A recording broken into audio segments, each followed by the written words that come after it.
self-centered,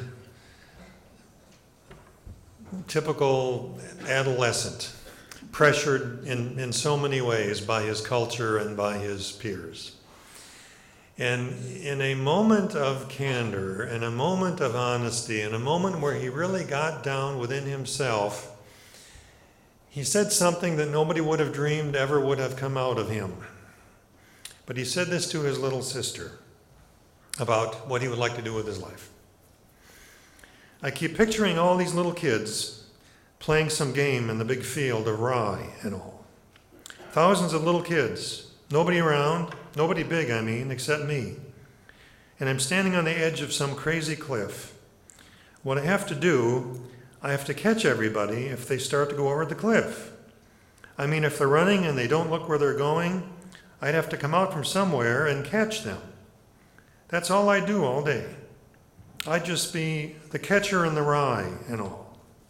I know it's crazy, but that's the only thing I really want to do and be. I know it's crazy, but it's really not that crazy, is it? We all want to do something that has some value. We all want to do something that's somehow important, that's worthwhile. And when we commit our lives to Jesus Christ, he makes us some kind of catcher in the rye, some kind of light in the world, and stations each of us at crucial points along that cliff to catch his children before they run over the side. One of the astounding things that Jesus said is when he calls us lights of the world. We have no trouble at all when he calls himself the light of the world. Nobody questions that here at all. Yes, he's the light of the world, of course, we understand that, we know that. But when he turns that spotlight on us and says, because of our relationship with him, because of his life within us, we too are then lights of the world, we're rather shocked, I think, by hearing that. When Robert Louis Stevenson was young, he was a sickly child for a lot of the time. Spent a lot of evenings looking out of his bedroom window, watching the lamplighter go down the street. And he said this at one point: what I remember most about the lamplighter each night was that he always left a light behind him. And the light was a guide to those who followed after. And that's how Jesus is describing us here. That we are a light to leave some kind of light for those that follow after. And there are different ways to say that. I like how the director of nurses of a hospital talked about her philosophy of training nurses. She said this: when I train nurses, I say to them, be a nutritious person. Don't be a toxic person.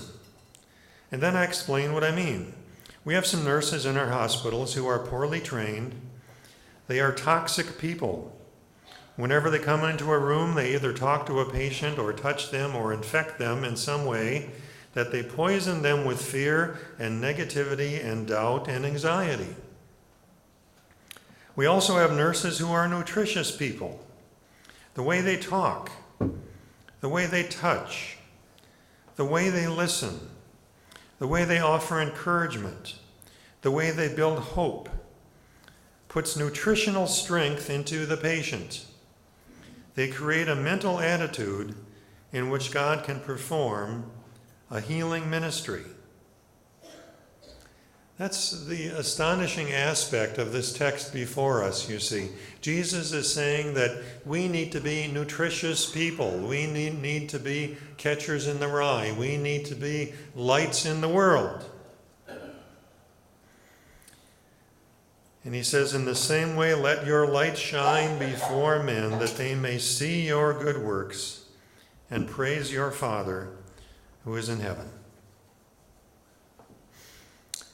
Charles Beard was a great historian who, near the end, he wrote some kind of a summary of his life and of his studies and of his learnings. came up with 4 great facts of history, and the first one is the one I want to share with you here. He simply said, when it gets dark enough, the stars come out. When it gets dark enough, the stars come out. And of course, that's astronomy, but that's not what he's talking about, is he? He's talking about history. He's talking about those dark times of history. He's talking about those times of real problem and darkness and evil and suffering in our world. That's always a time a star comes out. That's always a time somebody rises to the occasion. Somebody steps forward to be a light of change in that world. Our world has plenty of darkness in it. There are prophets of doom all over the place. And I could have said that any year of my life, couldn't I? But the moment is right for somebody to step forward, you see, and be a light in a dark world. Now that maybe sounds a bit grandiose for some of us. You know, like I say, we can understand Jesus being the light of the world. But for us to step forward out of the darkness and to be a light, that sounds like somebody else, doesn't it? That sounds like Martin Luther King. You know, that sounds like Gandhi. That sounds like somebody not us, right? But Jesus is saying that about all of his followers. That a basic truth of who we are in him is that we are to be a light shining in the darkness. And a light doesn't have to be pretty. Some lights really are pretty, aren't they? Some lights are gorgeous. You know, if you've been at Niagara Falls at night and you've seen those lights on the waterfalls, or all kinds of examples, some lights are really quite gorgeous. But light, to be effective, doesn't have to be pretty, does it? It just has to shine. Many of you have read something from Bruce Larson. He's written so many great books all through his life, so many great Christian books. And he talks about becoming a Christian because of a army chaplain that he knew. This was during the occupation of Germany immediately after World War II. And he said that army chaplain wasn't very social. And he didn't have really a lot of social skills or graces. He didn't make friends very easily. He was kind of stiff and sober and serious. And he denounced the permissive behavior of his men. He was probably the last person he'd want to be marooned with on a desert island. You know, just that kind of almost offensive personality in some ways. But the light of Jesus was still in his life. The light of Jesus still shone through his life. Despite his awkwardness, despite his not so good social skills, Jesus' presence and light still shone through him. And he led Bruce Larson to faith in Jesus Christ at that time in his life. So light doesn't have to be beautiful to be effective. You don't have to be sophisticated and suave and cool and debonair about your witness for Christ. You just need to let your light shine. You just need to let your light shine. I love a story about an old missionary who was at this third world village for 25 years.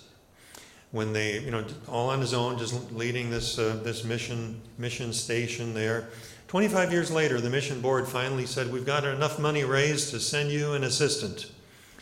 So this 25-year missionary there had known these people quite well now, and he loved them and cared about them, and operated there at that station for some time, learned their language.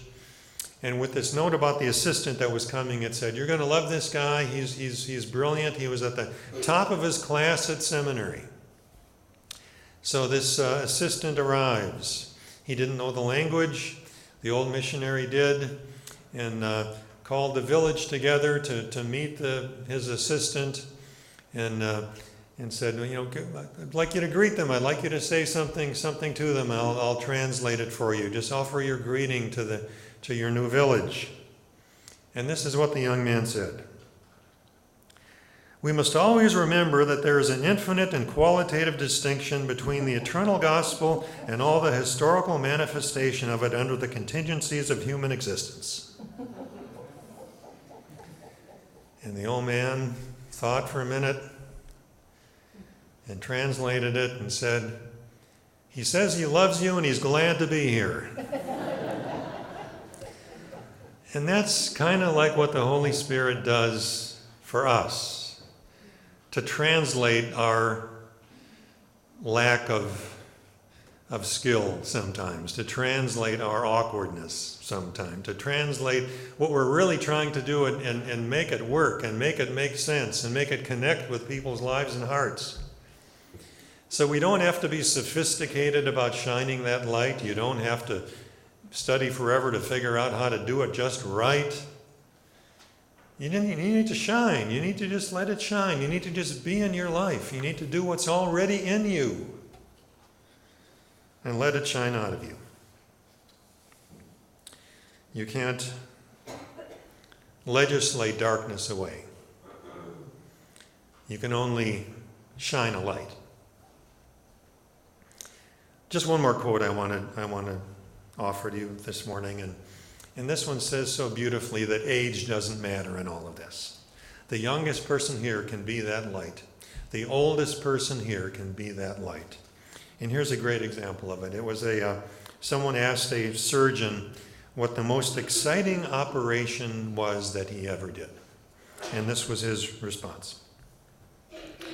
"You know, of all the surgeries I have performed, there is one that stands out. It changed my life. There was a little girl with only a 10% chance of survival.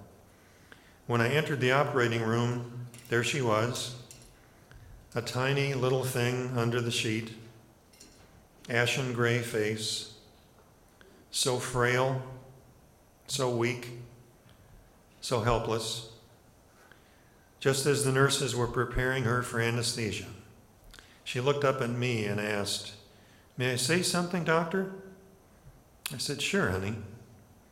She said, 'Well, doctor, every night before I go to sleep, I always pray. Can I pray now?' The doctor said, 'Of course.' Now, I was having trouble in my own life at this point with my son.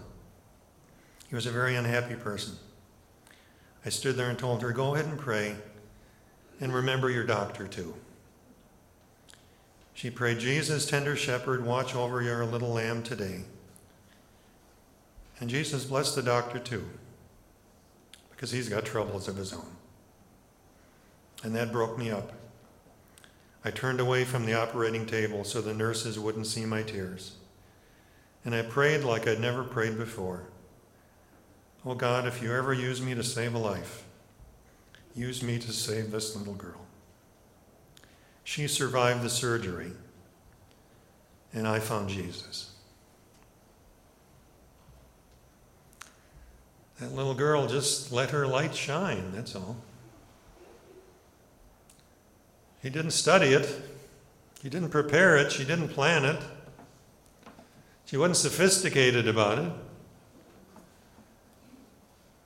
She had Jesus in her life, and she let that shine through. And everybody here can do that. Everybody here can do that. And everybody here is called to do that. If our faith is in Him, if Christ is in our life, He will shine through you if you let Him. And I just pray that that's who we are, and that's who we'll be. And I love that verse. Let your light so shine before men that they may see your good works and give glory to your Father in heaven. Let it be so.